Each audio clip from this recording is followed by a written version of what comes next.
بسم اللہ الرحمن الرحیم۔ ماں باپ کی بخشش کے لیے عظیم تحفہ جو حضرت محمد صلی اللہ علیہ وسلم نے بتایا۔ ماں باپ یا دوسرے اہل و عیال کی بخشش کے لیے 3 سورتیں پڑھ کر ایصال کر دیں، ان پر عذاب اٹھا لیا جاتا ہے اور انہیں جنت کی بشارت سنا دی جاتی ہے۔ وہ 3 سورتیں یہ ہیں۔ دنیا کی ہر نعمت اپنی جگہ، لیکن ایک نعمت ایسی ہے جس کے بغیر زندگی کا ہر رنگ بے رنگ اور ہر خوشی بے معنی لگتی ہے۔ وہ نعمت ہے ماں باپ کی۔ ماں کی ممتا واحد وہ احساس ہے جو بغیر کسی مفاد کے صرف دینا جانتی ہے، اور باپ کا سایہ وہ حفاظت ہے جو اولاد پر آنے والی ہر آفت کو اپنے سر لے لیتا ہے۔ ہم میں سے ہر ایک نے اپنی زندگی کے کسی نہ کسی موڑ پر ماں باپ کی دعاؤں کے اثرات محسوس کیے ہوں گے۔ ان کے چہرے کی مسکراہٹ، ان کے سجدوں کی نمی اور ان کی دعاؤں کی تاثیر ہمارے نصیبوں کو بدل دیتی ہے۔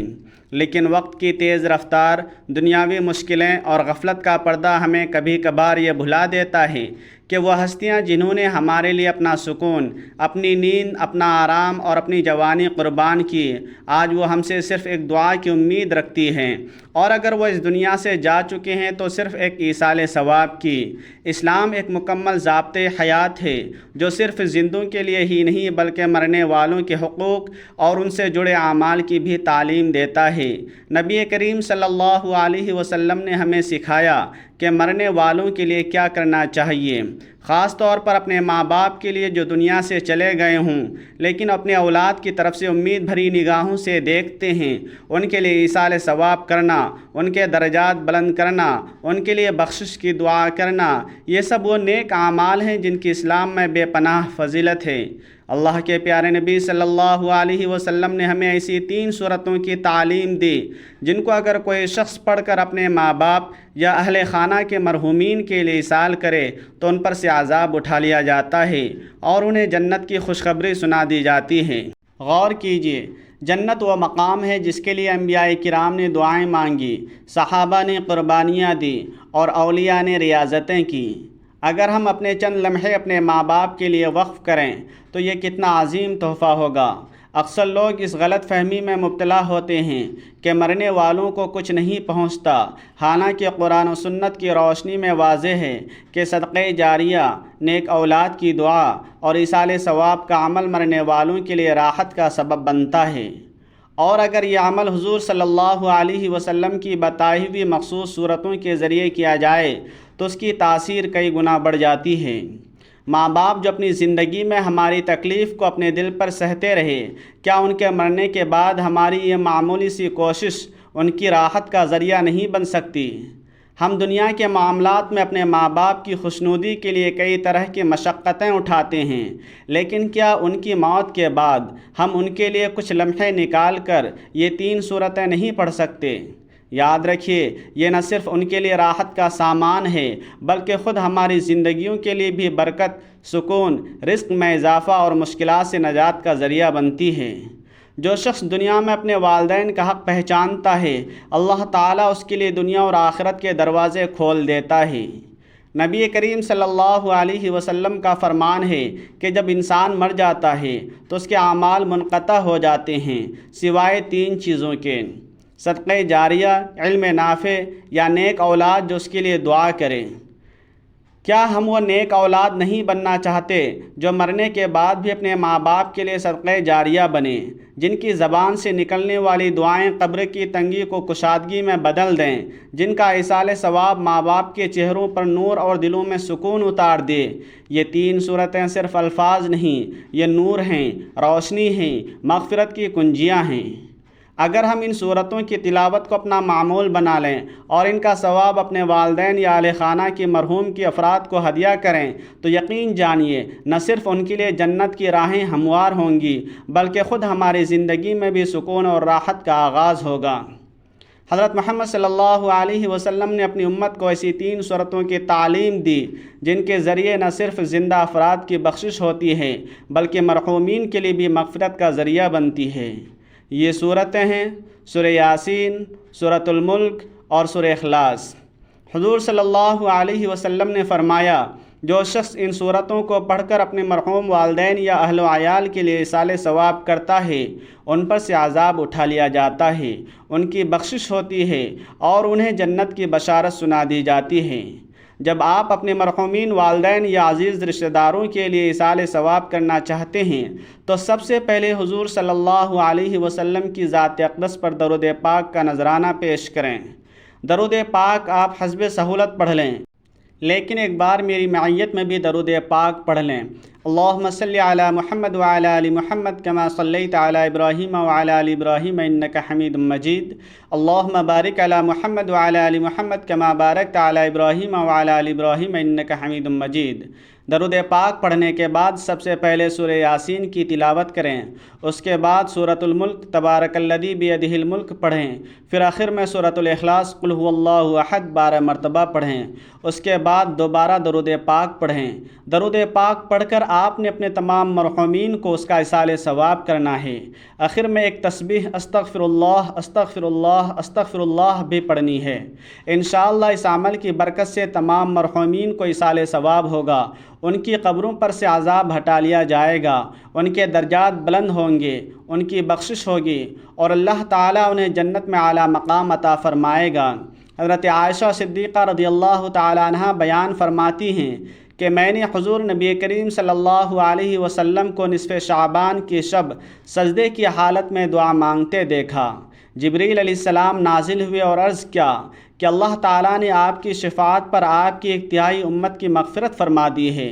حضور صلی اللہ علیہ وسلم مزید التجا کرتے رہے، یہاں تک کہ جبریل علیہ السلام دوبارہ نازل ہوئے اور عرض کیا کہ اللہ تعالیٰ آپ کو سلام فرماتا ہے اور ارشاد فرماتا ہے کہ میں نے آپ کی نصف امت کو جہنم کی آگ سے آزاد فرما دی ہے۔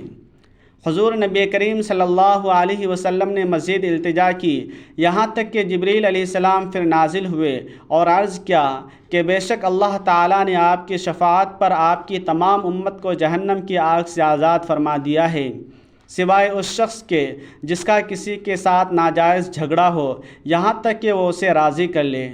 حضور نبی کریم صلی اللہ علیہ وسلم پھر التجا کرتے رہے، یہاں تک کہ جبریل علیہ السلام دوبارہ نازل ہوئے اور عرض کیا کہ بے شک اللہ تعالیٰ نے اس بات کا ذمہ لیا ہے کہ آپ کی امت میں سے جس پر کسی کا حق ہوگا اللہ تعالیٰ اسے اپنے فضل و کرم اور اپنی رحمت سے راضی فرما دے گا۔ چنانچہ حضور نبی کریم صلی اللہ علیہ وسلم اس بات سے خوش ہوئے۔ جب دوسری شعبان کی رات آئی تو حضرت عائشہ صدیقہ رضی اللہ تعالی عنہا بیان کرتی ہیں کہ نبی کریم صلی اللہ علیہ وسلم میرے بستر سے نکل گئے۔ حضرت عائشہ صدیقہ رضی اللہ تعالی عنہا نے کہا اللہ کی قسم ہمارے بستر کی چادر نہ ریشمی تھی نہ سوتی۔ ہم نے کہا سبحان اللہ، پھر وہ کس چیز کی بنی ہوئی تھی؟ آپ نے فرمایا کہ اس کا تانا بکری کے بالوں اور بانا اونٹ کے بالوں سے بنا ہوا تھا۔ آپ نے فرمایا کہ مجھے خدشہ ہوا کہ شاید آپ اپنی دوسری ازواج میں سے کسی کے پاس تشریف لے گئے ہیں۔ میں آپ کو تاریکی میں گھر میں ڈھونڈ رہی تھی، میرا پیر آپ کے پاؤں سے ٹکرایا۔ اس وقت آپ صلی اللہ علیہ وسلم سجدہ ریز تھے اور یہ دعا پڑھ رہے تھے۔ ترجمہ: اے اللہ میرا دل تجھ پر ایمان لا چکا ہے، میں تیری نعمتوں کا اقرار کرتا ہوں اور میں اپنی خطاؤں کا اقرار کرتا ہوں۔ میں نے اپنی جان پر ظلم کیا، مجھے بخش دے، بے شک تیرے سوا کوئی گناہوں کو نہیں بخشتا۔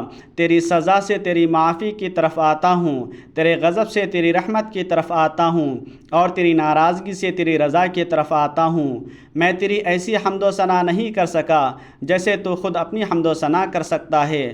حضرت عائشہ صدیقہ رضی اللہ تعالی عنہا فرماتی ہیں کہ حضور نبی کریم صلی اللہ علیہ وسلم کھڑے ہو کر اور بیٹھ کر نماز ادا کرتے رہے یہاں تک کہ صبح ہو گئی۔ آپ صلی اللہ علیہ وسلم کے پاؤں مبارک سوج گئے تھے، میں آپ کے پاؤں مبارک دبا رہی تھی، چنانچہ میں نے عرض کیا آپ پر میرے ماں باپ قربان ہو، آپ نے اپنے آپ کو بہت تھکا دیا۔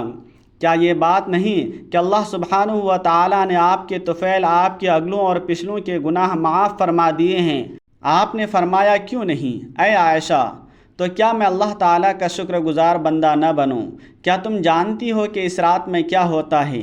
میں نے عرض کیا یا رسول اللہ صلی اللہ علیہ وسلم اس رات میں کیا ہوتا ہے؟ آپ نے فرمایا اس سال اولاد آدم سے مرنے والے ہر فرد کا نام لکھ لیا جاتا ہے اور اس رات میں لوگوں کے اعمال اوپر اٹھائے جاتے ہیں اور اس سال ان کا رزق نازل کیا جاتا ہے۔ میں نے عرض کیا، یا رسول اللہ صلی اللہ علیہ وسلم، کیا کوئی شخص اللہ تعالیٰ کی رحمت کے بغیر جنت میں داخل ہوگا؟ آپ صلی اللہ علیہ وسلم نے اپنا ہاتھ اپنے سر مبارک پر رکھ کر 3 مرتبہ فرمایا، میں بھی نہیں، میں بھی نہیں، سوائے اس کے کہ اللہ تعالیٰ مجھے رحمت کے ساتھ ڈھانپ لیں۔ حضرت شیخ عبد الواحد رحمۃ اللہ علیہ نے ایک مرتبہ علماء سے پوچھا کہ جنت میں تمام نعمتیں تو ہوں گی، بتائیے کہ جنت میں نماز بھی ہوگی یا نہیں؟ علماء نے کہا، حضرت جنت میں نماز کہاں سے ہوگی؟ جنت تو اعمال صالحہ کی جزا کا مقام ہے، وہاں اعمال صالحہ کی تکلیف کہاں سے ہوگی؟ یہ سن کر وہ رونے لگے، پھر نہایت حسرت کے ساتھ فرمایا، بغیر نماز کی جنت میں کس طرح چین نصیب ہوگا؟ اے میرے مسلمان بہن بھائیوں، ان سعید و پاکباز روحوں سے پوچھو کہ جنت میں بھی بغیر نماز کے کوئی لطف نصیب نہیں ہوگا۔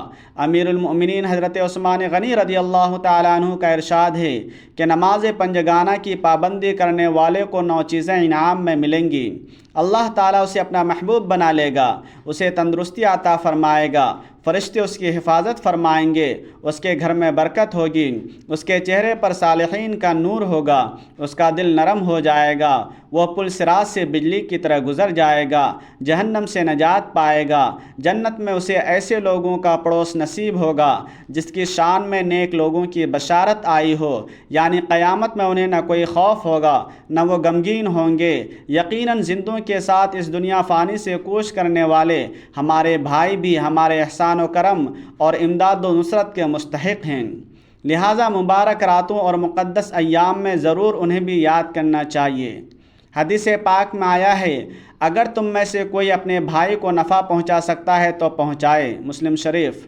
صدقہ و خیرات، تلاوت قرآن پاک، ذکر و خیر کا ثواب کسی مرحوم کو ایصال کر دیا جائے تو یقیناً وہ ان تک پہنچتا ہے اور انہیں اس سے فائدہ ہوتا ہے۔ اس پر احادیث کثیرہ گواہ ہیں۔ امت مسلمہ میں کوئی بھی اس کا منکر نہیں، اور جو منکر ہے وہ یقیناً گمراہ اور مسلمانوں کا بدخواہ ہے۔ حضرت محمد صلی اللہ علیہ وسلم نے اپنے چچا حضرت عباس رضی اللہ تعالیٰ عنہ کو ارشاد فرمایا، کیا میں آپ کو ایک تحفہ نہ دوں جس سے آپ کی بخشش ہو؟ کیا میں آپ کو وہ عطا نہ کروں جس سے آپ کو جنت کی بشارت ملے؟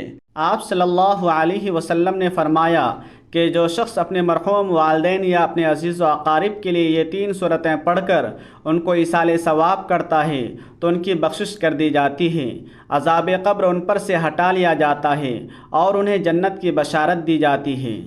حضرت عوف رضی اللہ تعالیٰ عنہ ایک صحابی تھے جو رسول اللہ صلی اللہ علیہ وسلم کے دور میں ایمان لائے۔ ایک دن ان کا بیٹا کسی مہم پر گیا اور کئی دن تک واپس نہ آیا۔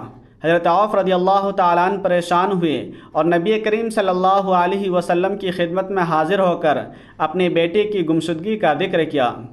رسول اللہ صلی اللہ علیہ وسلم نے ان سے فرمایا، اے عوف، اگر تم صبر کرو اور اللہ تعالیٰ سے دعا کرو تو اللہ تعالیٰ تمہارے بیٹے کو تمہیں واپس لوٹا دے گا۔ حضرت عوف رضی اللہ تعالیٰ عنہ نے نبی کریم صلی اللہ علیہ وسلم کے فرمان پر مکمل بھروسہ کیا اور صبر کے ساتھ اللہ تعالیٰ سے دعا کرتے رہے۔ انہوں نے اپنی زوجہ کو اس وظیفے کے بارے میں بتایا اور دونوں نے اللہ کی رضا کے لیے یہ وظیفہ پڑھنا شروع کر دیا۔ اس وظیفے کا ایسا اثر ہوا کہ کچھ دن بعد اللہ تعالیٰ کے حکم سے ان کا بیٹا اچانک واپس آ گیا۔ جب لوگوں نے اس سے پوچھا کہ وہ کیسے بچ کر آیا ہے تو اس نے بتایا کہ میں قید میں تھا اور ایک رات اچانک میری قید کی رسیاں کھل گئیں، راستہ صاف ہو گیا اور میں بحفاظت گھر پہنچ گیا۔ یہ واقعہ اللہ تعالیٰ پر کامل یقین اور نبی کریم صلی اللہ علیہ وسلم کے ارشادات پر مکمل اعتماد کی بہترین مثال ہے۔